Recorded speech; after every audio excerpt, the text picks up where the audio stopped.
My guest today is award-winning Iranian-Canadian writer-director Jasmin Mozaffari and her multi-Oscar qualified short film, Motherland.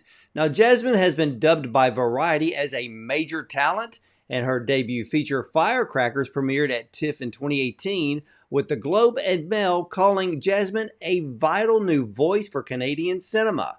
Now, Firecrackers won Best Film at the Stockholm International Film Festival and Best Director at the Canadian Screen Awards. And the film was named a New York Times Critics' Pick and was further celebrated by the LA Times, Vulture Magazine, even New York Magazine, and The Hollywood Reporter. But her newest short film, Motherland, is inspired by the story of Jasmin's father, who married in Albertan during this confused period in American and Iranian history. The short won 3 Oscar qualifying awards, including Best Canadian Short Film at the 2023 Toronto International Film Festival, Best Drama at Aspen Short Fest, and Best Live Action Short Drama and Best Performance in the Live Action Short at the Canadian Screen Awards. So, ladies and gentlemen, let's welcome writer-director Jasmin Mozaffari and her multi-Oscar qualifying short film, the compelling, the dramatic, and the most cinematic, one of the most cinematic films I've seen this year, Motherland, to the show. Welcome, Jasmin. Thank you so much for having me. Well, I'm excited because I have been looking forward to this interview for months because I've been eyeing this film forever since the day I heard about it. So tell us the story behind your film because I understand it's a very personal one. Yeah, it's a film that's based on my parents, actually. Mostly my father, who's also named Babak. And he came to the US in around the time of the revolution, of the Iranian Revolution, 1978, 1979. And that's when the hostage crisis happened. And that just, made things difficult for Iranians on the ground in the US at the time, right? So I took that story as inspiration for Motherland. Yeah. And, he met my mom in Canada, which is where I was born and raised. But I kind of thought, let's place it in the US because the stakes are higher there. And that's kind of where, the seed of the idea came from. You know, the year 1979, and I still remember to this day, the Iran hostage crisis erupts after the Shah of Iran was overthrown, who many people do not realize that the Shah actually had a very expensive mansion in LA. And many people talked about his home because he anatomically correct painted all the statues. So it was something that a lot of people talked about. But a lot of people don't realize that even Iran back in the 60s and 70s was a bustling metropolitan city, a country that you would almost rival Paris or New York until it was overthrown. What were some of the things that your parents endured during this time? And because you said you'd based the film in the US, how big of a difference between Iranians in Canada versus those living in America during that time? Well, what you're saying is exactly right. I think, my father had just left Iran right before the hostage crisis happened. And there was thousands, actually, thousands of students in schools in the US because that was like a time of an influx of Iranians into the US because a lot of them wanted to go get their education somewhere else. I think because of what you're saying, because it was so metropolitan, and suddenly because of all this influx of Western culture, for the first time, young Iranians were thinking, oh, I want to maybe see what the US is like. That seems cool because they were getting the movies from the US, they were getting music from the US. And now it's not like that at all. But back then, like you said, before the revolution, it was. So my father, I think he wanted to explore a life abroad. He wanted to, just like any person that age. And so he left, and then the revolution happened, and then the hostage crisis happened like right after that. It was this great period of upheaval in Iran.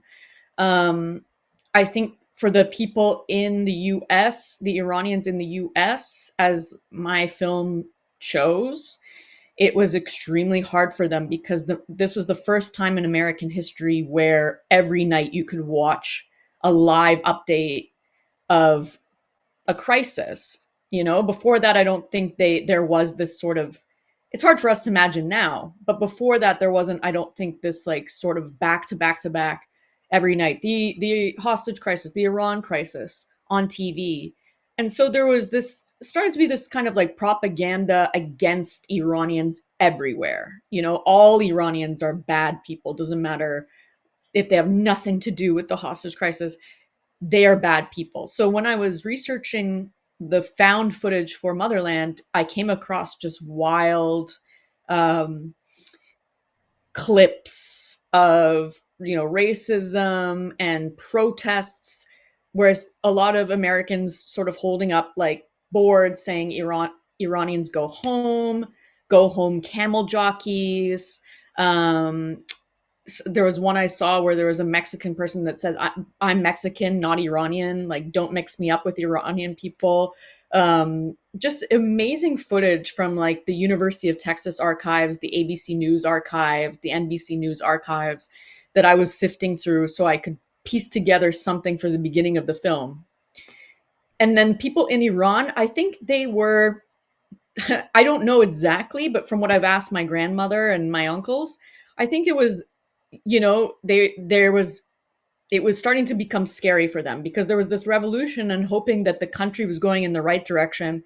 And then very soon after, there was this kind of bad thing that happened. And it was like, wait a second, what's going on? I thought we were like making the country better. And then all of a sudden it was like, oh, this might be Well, something else. see, that's the thing. I remember the whole thing. And what people don't realize is that the United States at that time, before the hostage crisis, when the Shah of Iran was in power, we had a really great relationship with Iran. And it was a very democratic country. And people cannot put the word democratic and Iran together because they don't know the history. I mean, they were. It was like if you were going to Europe. You'd go, you'd visit, and do whatever. And when we would get, when we got the great influx of the Iranian students wanting to come here and go to university and learn, and a lot of them probably planned on going back. If they go to medical school here, they're going to go back and be doctors there. But then when that crisis happened, what was so astonishing, and you brought this up, and a lot of people don't remember this, but you brought it up, that in an instant, all society in America turned against the whole culture of people. The other thing you brought up that a lot of people may not remember, it was the news that back in the day, back in the 70s, we didn't have 24-hour news. It wasn't 7 days a week and a bunch of people yapping about nothing. You had news at 6 p.m. every evening. But what had happened with the hostage crisis was they started counting the days. And that's where, like you said, it becomes a form of propaganda because now you're ingraining it into your viewership. I mean, I remember they said, it would go, this is day 251. And this went on for 441 days, over a year's time, ingraining the American public that all Iranians are bad. Mm-hmm. And for Exactly. you, how long have you wanted to tell this story? Well, it came to me in like 2021 actually, because I'd known about the hostage crisis, but I didn't live through it. I was born in the late 80s, so I'd missed it completely, obviously. And I think my era of being Iranian in Canada or in North America was such about the post 9/11 Islamophobia, and so that was always at the forefront of my mind. But I think because, my father passed away about 11 years ago, and then so it took me a few years, like, it took me a while to be like, I want to make something about him one day. I just knew that one day that might happen. Um, but it wasn't until 2021. I was directing a lot of television, and I was like, I haven't made anything of my own for a while. I felt like I was away from my own artistic practice. And then I thought about connecting more with my Iranian roots. I was just doing that on a personal level. And then I kind of knew about this story of my dad coming over with these other Iranian dudes. They went to Worcester, Massachusetts, and they were like supposed to be studying, but they were just like, oh my God, America, this is so fun in our bell bottoms, and going to like chase Italian girls all over like Worcester, Massachusetts and have fun. And I thought, wow, that's what a brilliant story that would be.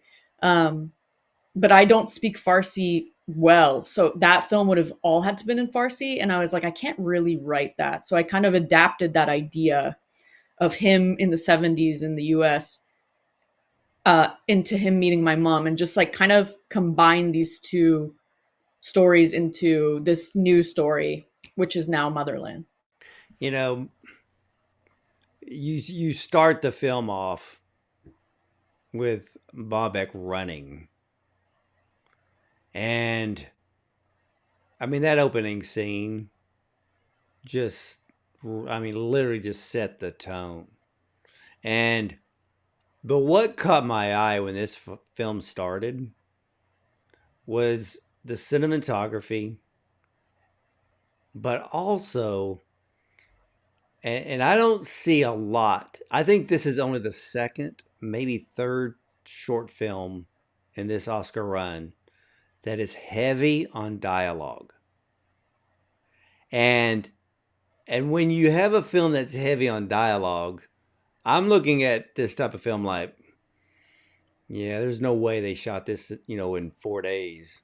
It had to be longer because, with a heavy dialogue type film, I'm thinking from a director's point of view, you're going to have more than two takes. Maybe some scenes could be three. Did you have that issue? Yeah, we did shoot this in. It was supposed to be 4 day shoot. It became 4.5 days. But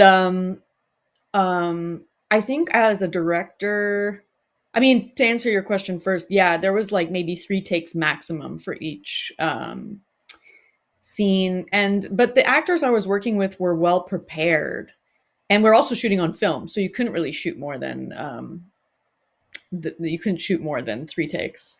So, but I'd done a feature, I've done multiple films, I've done TV, so I knew going in like how I think I knew how to handle that.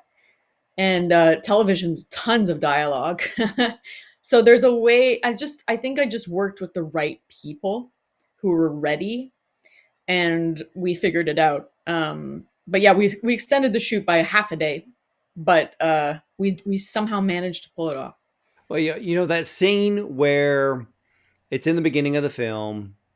Um, Bobek, if I remember right, Bobek's mother is calling. And that whole scene, I mean, my eyes are just like trying to absorb everything in that scene because you have Bobek, he's talking, his friend's talking, they're talking at the same time. The mother's on the phone talking, but then you have this very quick, rushing feeling of camera movement. Like this is urgent. Things are changing here. We're not being treated the same. So you feel this tension, but there's this feeling of rush. And I'm like, what an incredible scene that is. And I love it. And you add on top of this the fact that you shot in 16 millimeter Kodak, which I love because it added to the time period. Yeah, So that scene, I mean, you picked a stellar cast for this film.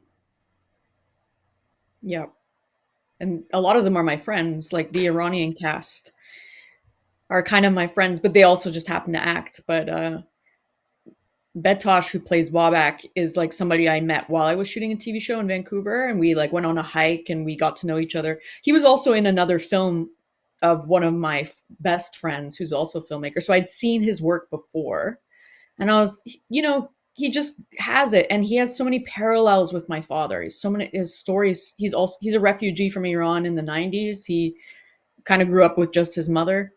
So he just knew. I didn't have to like hold his hand as a director. And then Nima um, Golamipur, who plays the roommate, the friend, is somebody I knew, and he is not like his character at all. But he just understood. He's like, this is like my uncle, like I totally understand who this person is. He's worried, he's paranoid.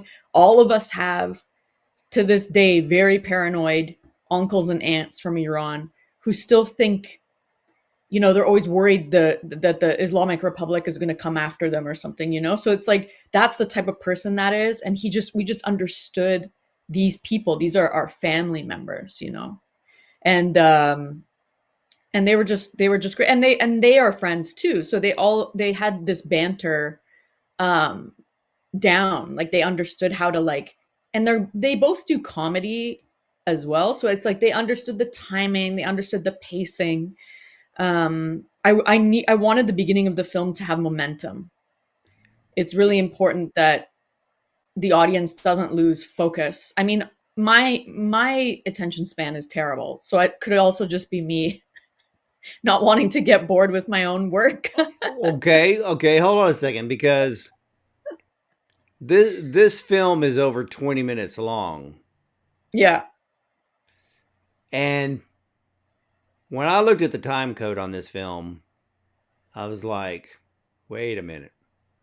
This film broke the mold. Because every short film that I've seen that's over 20 minutes, most of the directors had a hard time getting their film into a film festival, because Yeah. submissions are looking at the time code and they're like, oh, that one's too long, blah, blah, blah. But this film, it captures your attention at the very beginning. And I'm glad you brought up pacing, because that's one of the biggest things that I look for in a film.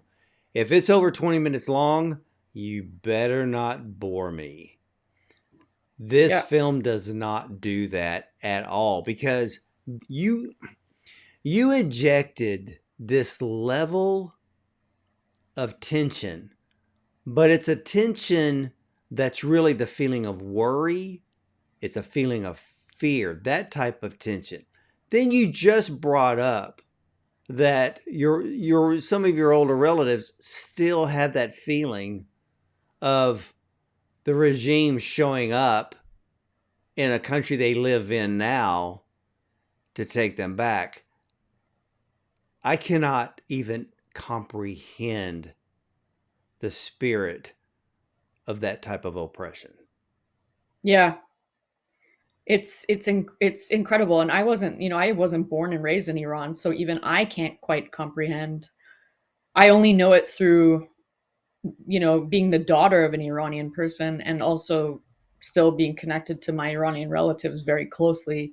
It just never leaves you, there's this, just feels like, is there people spying on us here? There's always this fear of, I can't go to Iran myself because I'm a filmmaker, and my dad was Iranian, and suddenly there's more of a target on your back, and my whole family's like never wants me to go, which is sad because it makes you can't connect. Like for me, I can't connect with that whole side of myself. It's not like other cultures, like, oh, I can just go back to wherever my heritage is.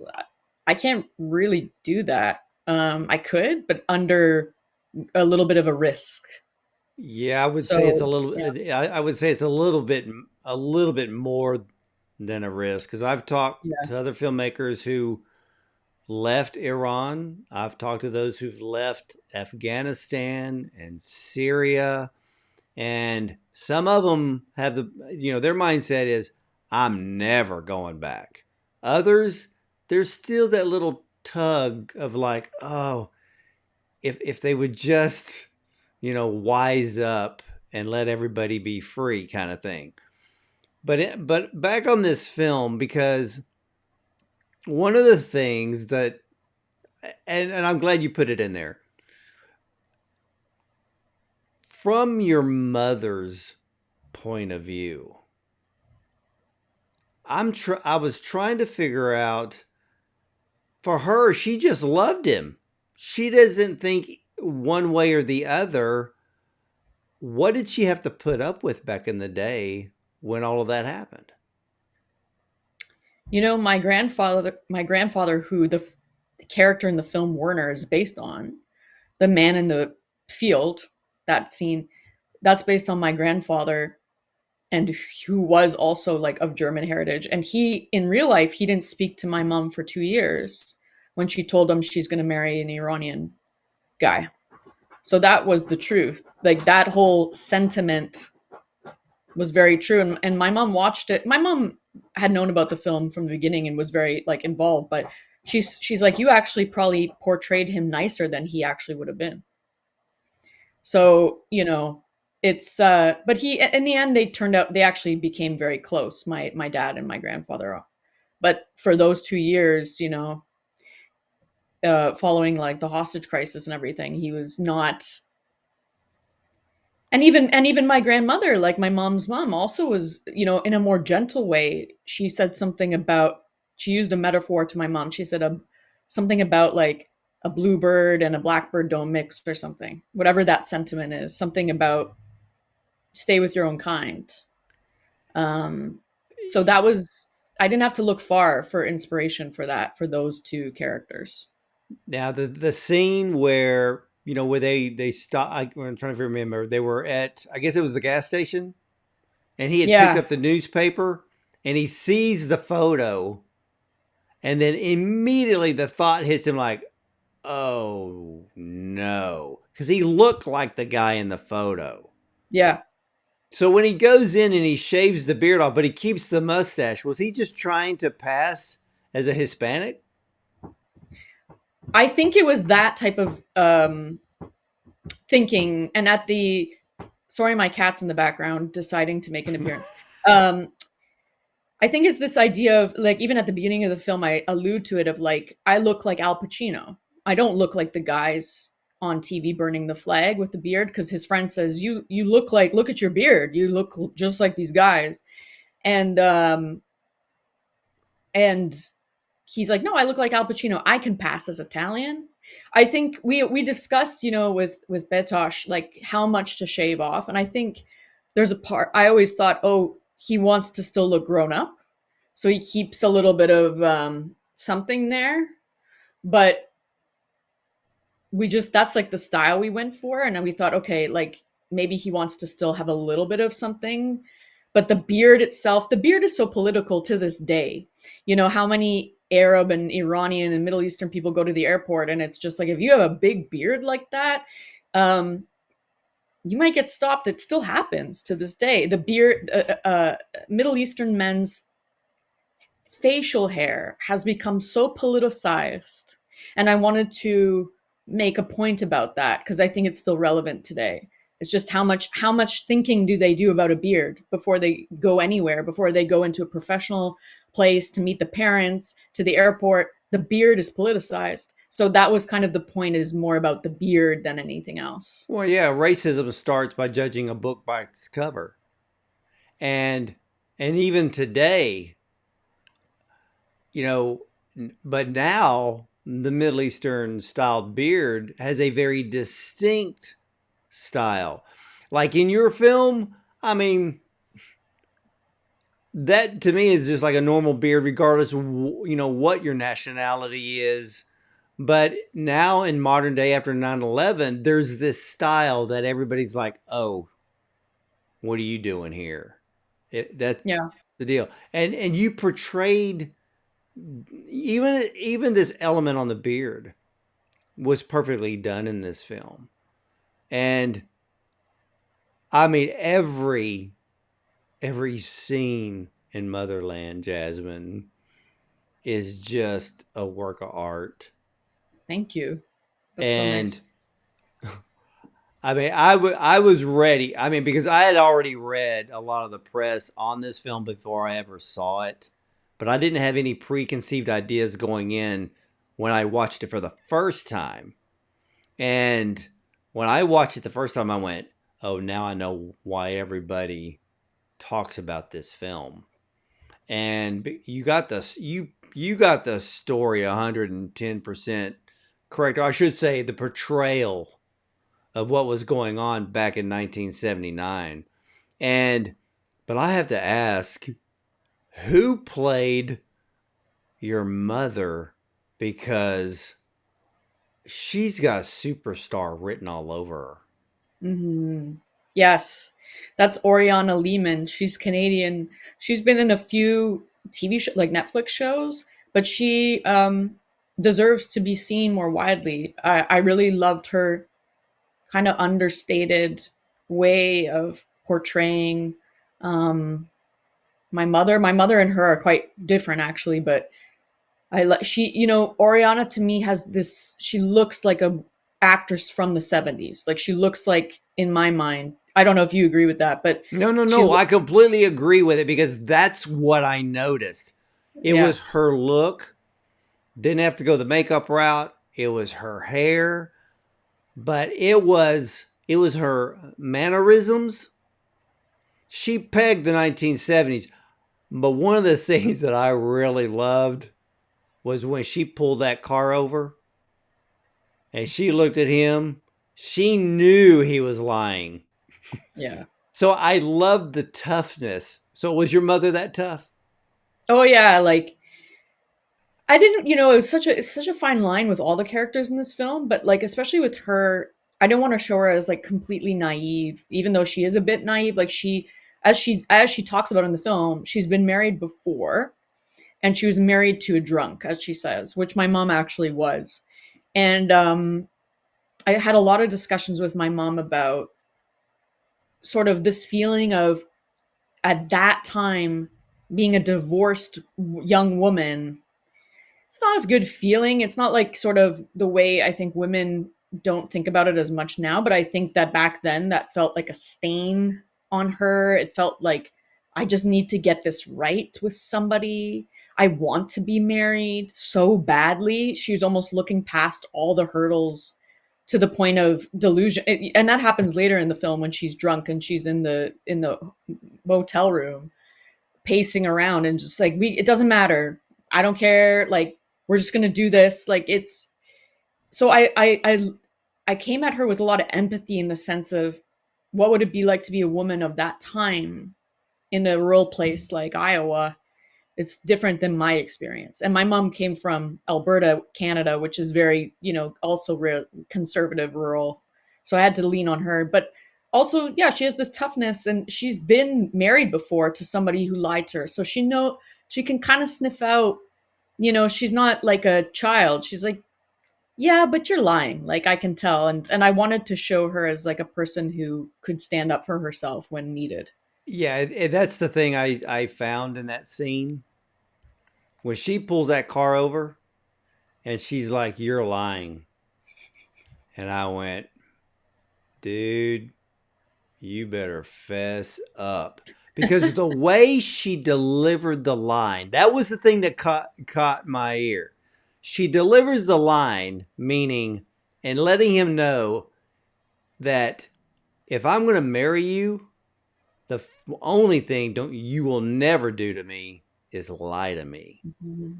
And so that scene is so priceless because he needed to realize, if you want to marry her and you love her, that is one thing you will never do. Because if you do, then that trust is instantly broken. And she's basically, the way she said it, she was really giving him a second chance, meaning, we're not married yet. So here's your chance to be upfront and be honest, because there won't be another one. Yeah. I'm glad you got that, because yeah, I think she was also, Oriana was thinking that too, and she was channeling her own experiences with boyfriends probably into that moment.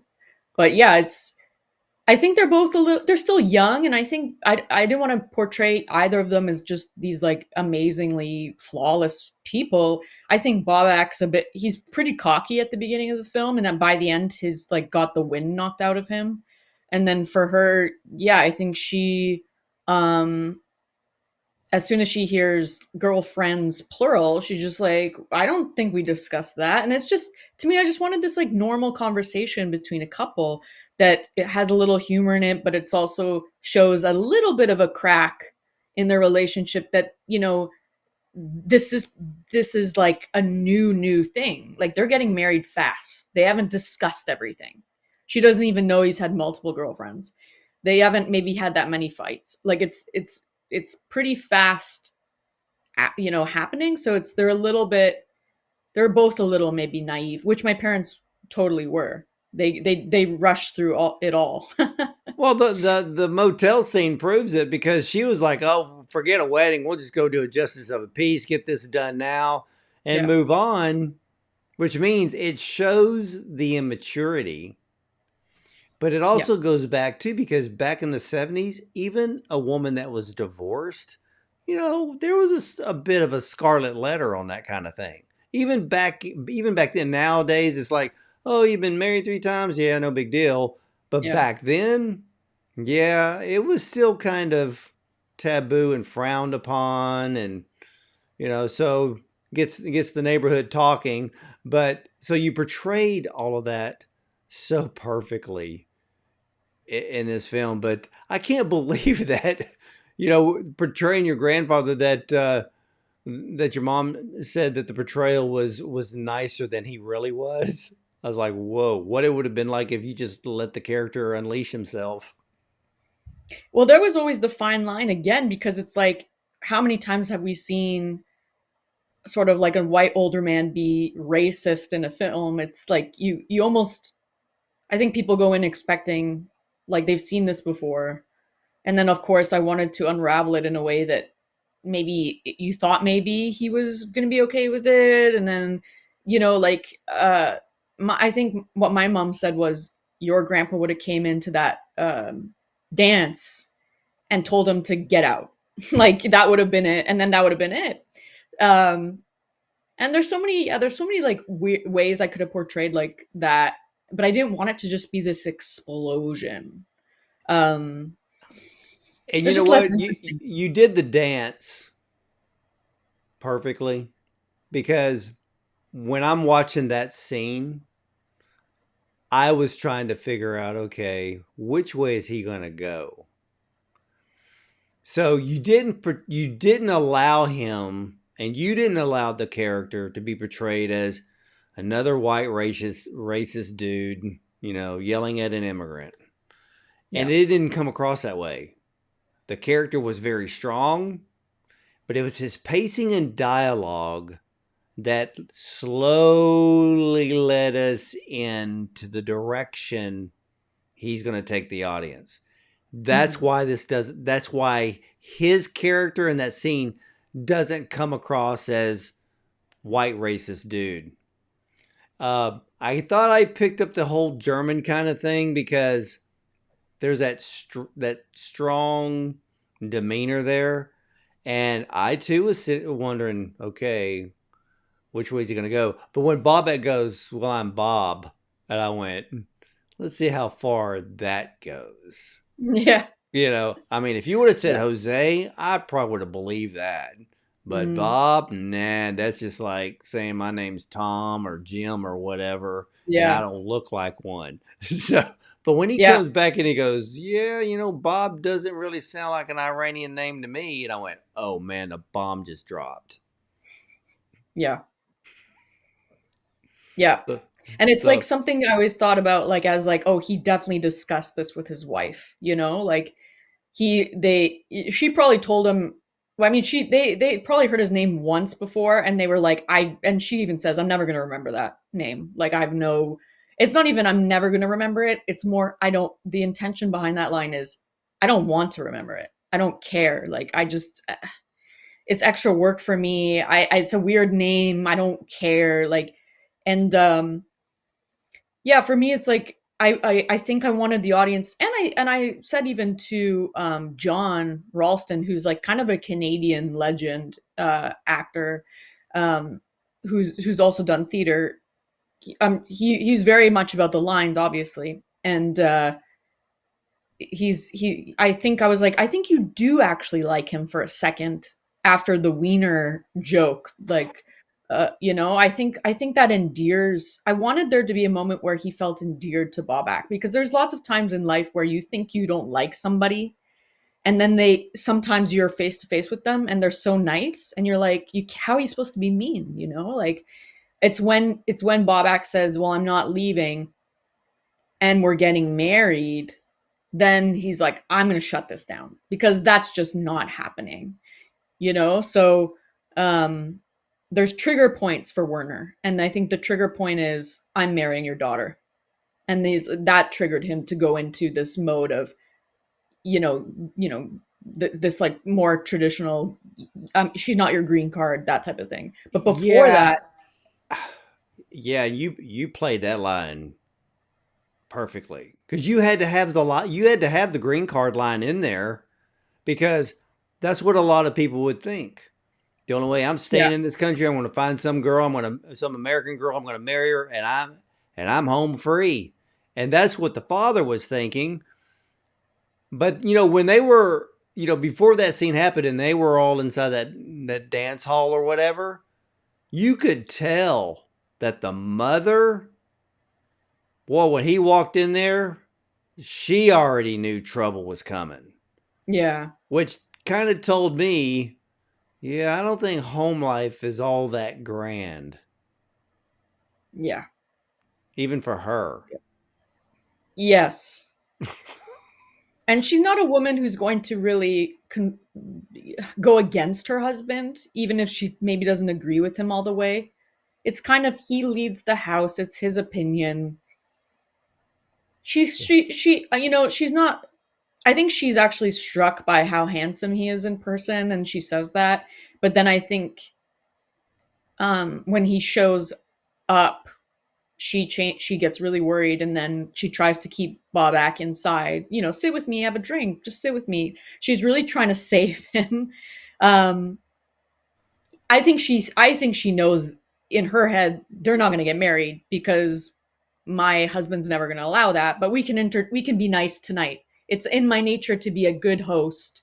It's in my nature to be, you know, a kind woman, a good woman to people. But in the end, Katie, honey, you're not marrying him. Like that's the conversation that probably was about to happen. Um, so yeah, it was all this discussions about that with the actors about, because I'm like, every single line needs an intention behind it. Every single line needs to connect to the theme. It needs to, so going through it line by line with the actors about, this is what you're saying, but this is what you mean. Those are two different things. Yeah, and that's the great thing about Motherland. Not one line of dialogue was wasted. And I have got to ask you, one of the greatest cinematic endings I've ever seen is Motherland. Oh my God. That's so Now, nice. now there are some strong films this year, but on a 16 millimeter, to watch the ending shot, the wide shot of going through the front windshield, looking at Babak and looking at her, what art that shot is. Well, thank you. And what made it was when I'm looking at it, I feel that I'm watching a film from the 70s. Mm, that's good. Everything was in its place, everything was perfect. But what I also liked was the look on her face. They're riding down the road. You don't know where they're going, but she looks over at him, and there's that look. And I'm like, is she mad? What is she thinking? Because there's not a smile on her face. It's No. not like, hey, we're riding off into the sunset. We're going to start a life together. I'm like, something there. So is there something there? Well, what's interesting about that scene is Betosh, the lead actor, wrote something on a note for Oriana and he gave it to her before we filmed that scene. And I never knew what that was. I saw her read it and then she just became quiet. And then she, like, it affected her. I have no idea what it said to this day. And then we shot that scene. And that, to me, that's like the mark of a good actor, of a good lead actor. That they will take certain things into their own hands, that they are a good scene partner, especially in a romantic, on-screen relationship. So whatever, that changed something there because it was hard to explain to her. It would be almost impossible for me to explain to her how she should look. I can talk about how she feels, but how she should look is up to her. So um Betosh helped with that. And then also um it was actually the scene we had punted to the extra day because we'd run out of time, and the producers were like, maybe we don't need the ending. And I said, that's ridiculous. We need the ending. No, you So got we to have shot the that. ending. Yeah. Oh my God. It wouldn't be. Yeah. You always got to fight for for certain things Well, when you're the director. cool thing about the ending is you're neither one of them are saying a word. Mhm. Their emotions are a bit different because I'm looking at her like she's not happy. I'm looking at him and I'm like he's feeling it. Yeah. And then you take that shot and you write it into the credits and I'm like it was so good. It was so perfectly done because even the font for the credits of like the actors' names, I'm like, oh, that is so 70s. Yeah. I Yeah. mean, even the colorization. And see, that was the other thing. There was two things I noticed on this film besides just the dialogue and the incredible acting. The cinematography and the coloring were perfect. Mhm. Yeah. We wanted to get that right because I think all the people working on this film mostly were like millennials. But I love period pieces and I love the 70s, and I'm an admirer of it, and I wanted to make sure it was right. It's so easy to get wrong nowadays, the 70s, because it can look like like Halloween costumey. Um, so it was it's the cinematography. Farhad Khauderi, who shot it, is a master cinematographer, especially with film. And we referenced American 70s American cinema. So like The Graduate is a reference for The Last Shot, obviously, and then Serpico and Dog Day Afternoon, huge references for us. And then also I have to shout out the costume designer who I worked with on my feature as well. All the costumes are from the 70s. They're not imitations of, they're rented, preserved archival pieces. So all those things together help sell it. Even if like you're looking at one corner and just on the other side of us is like a Walmart, or like you know what I mean. That's what it was. That was the whole film, was that. But I was like, I'm gonna make another period piece after this because I just had so much fun making it. Yeah, period pieces. I mean, those are the ones that I love. Because you have to pay attention to every minute detail. Because in the ending scene, one of the other elements that I noticed was that blue jean jacket she was wearing, and I went, Mhm. "How perfect could you have? You could have staged that any better." And I probably wouldn't have put her in anything else. But that ending scene is just incredible. But who did the colorization? Who was your colorist? Because they were spot on. Sam Gilling, he works with the DP all the time, and they have such a close, trusted relationship. And he just, again, it's just like he just got it. I think these are all people who are sort of cinephile people who have obviously very much understand that 70s American cinema. And then, of course, I love making humongous decks with lots of pictures and references for everybody, just to be like, this is what we're doing. Are we all on the same page? So that helped. But yeah, it's working with, it's choosing the right people who understand these things really makes a difference. So you have won three that I know of Oscar qualifying film festivals. What's been the audience's reaction to this film, which must have been tremendous because you're winning everywhere you go. But what's their reaction, and what are some of the questions that you get asked the most? Well, the audience reaction has been quite great actually, and I'm so happy um to feel that. It depends on who's watching it, you know? Like we did a screening in Georgia for the Savannah Film Festival, and you know, there's, if people like yourself have lived through the hostage crisis, I think the interest is very much in that, and also like, wow, this reminded me of that time. For Iranians, I think that they feel seen in a way that they haven't, you know, a lot of the time with diaspora films or films about Iranians in North America. They're like, oh, I'm thank you. There's a sentiment of thank you, which is means like the world to me. Um, and I think that's the major reactions. And then, you know, people who didn't know about the hostage crisis, which is the other audience I wanted to reach, to sort of educate them, because I think people have forgotten, you know, if they weren't around then, it's easily forgotten. And I wanted people to not forget about what it was like, you know, contrast to like a film like Argo or something like that, have a different perspective. So there's people who are like, I didn't know that happened. That's wild. Not a lot has changed for us. Yeah, but As what? Iranians. Yeah, but one of the things that I liked in the film that I'm glad that you didn't do is you didn't portray Babak. You didn't give him a look of a terrorist. I mean, that's the only way I can say Yeah. it. Oh, I would never. Right. Well, Never. yeah, but you know, it's kind of like when you see a lot of certain films today, Yeah. they give them the look, so you can't mentally separate. Here, you did it so well that you're showing that there are millions of Iranian people. They're just like us. They Yeah. want the same things, you know.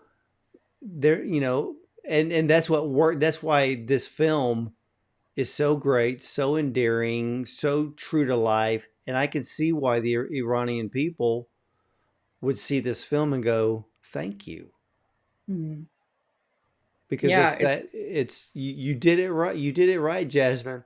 But I have to say, even Variety magazine keeps placing Motherland into their top 5 shorts to watch during this year's run to the Oscars. I know that's pretty exciting, but does that make you nervous? Oh yeah, for sure. And also because it's like now that you're on it, you're like, please let's not get off of it. Because you know, it keeps getting updated. And no, it's exciting, you know, like I never thought I would be here with this film at all. I was like, I just need to make a film for me. I haven't made a film in a long time.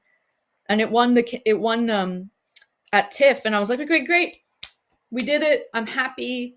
Amazing. And then it just kept going. So yeah, I'm a little nervous, but I'm excited mostly. Well, that's good. I just keep that excitement going. And yeah, I kind of agree with you. If they keep putting you in the list, keep putting me in the list. You know, don't Yeah, take me off because you know the whole journey is a mind game. And truly. and I really wish that Variety would have waited until the short list because now they just Mhm. make a bunch of people nervous. Yeah. So and I don't like making predictions. I have my eye on films and I just like to see where they go, but I don't want to go openly and say something because I like all the filmmakers I talk to. I know the work that they put into their films, and I don't want to feel like I'm playing favorites because everybody just feels like a friend to Hmm. me. But Jasmine, this is a stellar film, and I can understand why the major film festivals across the world have fallen in love with it. It's powerful, it's compelling, it's true. And ladies and gentlemen, Motherland. This is a film that is set in 1979. And for those who remember it like me, and for some of you who don't, you need to go back and start reading a bit of history, but this was at the height of the Iran hostage crisis. Now, Jasmin, her film follows Babak, a young Iranian immigrant who calls into question his future prospects in America after he embarks on a trip to meet his fiance's parents. Now, the political social climate in America was still a bit raw from the end of the Vietnam War, and then in 1979, the Shah of Iran, a friend of the United States, was overthrown, and then the Iran hostage crisis becomes headline news for 444 days. Now, Motherland is inspired by the story of Jasmin's father, who married in Albertan during this just crazy, confusing period between American and Iranian history. This film, ladies and gentlemen, is powerful, it's compelling, and it captures the emotion of that time period of Iranian immigrants in America dealing with the backlash of the hostage crisis. Everything about this film is a reason why every entertainment magazine is naming Motherland one of the films to watch this Oscar season. Now, Jasmin Mozaffari is a visionary filmmaker who brings stunning visual artistry to the silver screen with powerful storytelling. The casting was perfection, and I can say this again and again. One of only a handful of short films this year that have Oscar written all over it. And Jasmin, I want to thank you so much for coming onto the program because, like I said before, I've been waiting to talk to you about this incredible film, and incredible it was. Thank you so much. It's an honor to be here, and thank you for your very kind and thoughtful questions. Well, you're very welcome because this film took quite a bit of breakdown, but that's the Yeah. fun part of it all. And that's the fun part of filmmaking and cinema. But what an incredible, stellar filmmaking job you brought to the world. And ladies and gentlemen, when you get a chance to see Motherland, you have got to sit down, watch it, and just absorb it. And you're going to see what true filmmaking and cinema is all about. And as for me, ladies and gentlemen, you're either going to see me at the movies or from the red carpet.